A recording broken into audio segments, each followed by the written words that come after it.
మన మధ్యయుగ భారతీయ చరిత్రలో ఏంటంటే ముస్లిం పాలకుల నుంచి స్టార్ట్ అవుతుంది కదా. చోళుల పరిపాలనకు సంబంధించి కూడా ఇవ్వడం జరిగింది సిలబస్లో, అభ్యర్థులు గమనించాలా.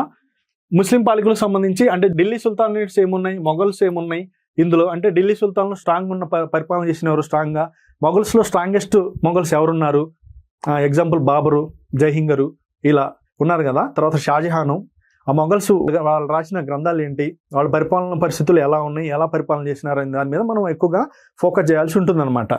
పాలన ఎలా చేసినారు, వాళ్ళ పరిస్థితులు, సామాజిక ఆర్థిక మత పరిస్థితులు, ఈ మూడింటికి సంబంధించి చూడాల్సి ఉంటుంది, కంపేర్ చేస్తూ చదవాల్సి ఉంటుంది. అదేవిధంగా కళలు, వాస్తుశిల్పం, వాళ్ళ యొక్క భాష ఎలా ఉంది, వాళ్ళ యొక్క సాహిత్యము అని చెప్పేసి వాటి మీద మనం ప్రత్యేకంగా ఫోకస్ చేయాల్సి ఉంటుంది అనమాట. తర్వాత వచ్చేసి భక్తి మరియు సూఫీ ఉద్యమాలు అనమాట, వీటి మీద కూడా ఫోకస్ చేయాల్సి ఉంటుంది. అసలు భక్తి ఉద్యమం ఎందుకు వచ్చింది, సూఫీ ఉద్యమాలు ఎందుకు వచ్చినాయి, ఆ ఉద్యమాలు రావడానికి కారణాలు ఏంటి అని చెప్పేసి ఆ వేలో మనం మన సబ్జెక్ట్ని డెవలప్ చేసుకోవాల్సి ఉంటుంది అనమాట.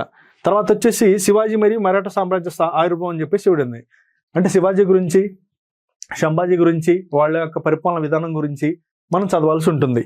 తర్వాత ఐరోపా వాళ్ళు రాక యాక్చువల్గా అంటే ఆధునిక భారతదేశ చరిత్ర యూరోపియన్ రాక నుంచి స్టార్ట్ అవుతుంది కదా. అయితే వీళ్ళు యూరోపియన్లు అంటే బ్రిటిషులు, ఫ్రెంచ్, డచ్ వీళ్ళు ఎప్పుడు వచ్చినారు, వాళ్ళ యొక్క స్థావరాన్ని ఎలా ఏర్పాటు చేసుకున్నారు, వాళ్ళు అంటే ఎలా అంటే యుద్ధాలు ఎలా జరిగినాయి, ఆంగ్లో కర్ణాటిక్ యుద్ధం ఉంది కదా ఎలా జరిగినాయి, అదే ఆంగ్లో మైసూర్ యుద్ధం, ఆంగ్లో సిక్కు యుద్ధం ఏ సంవత్సరం జరిగింది, ఎందుకు జరిగింది అనే దాని మీద మనం ఫోకస్ చేయాల్సి ఉంటుంది అనమాట.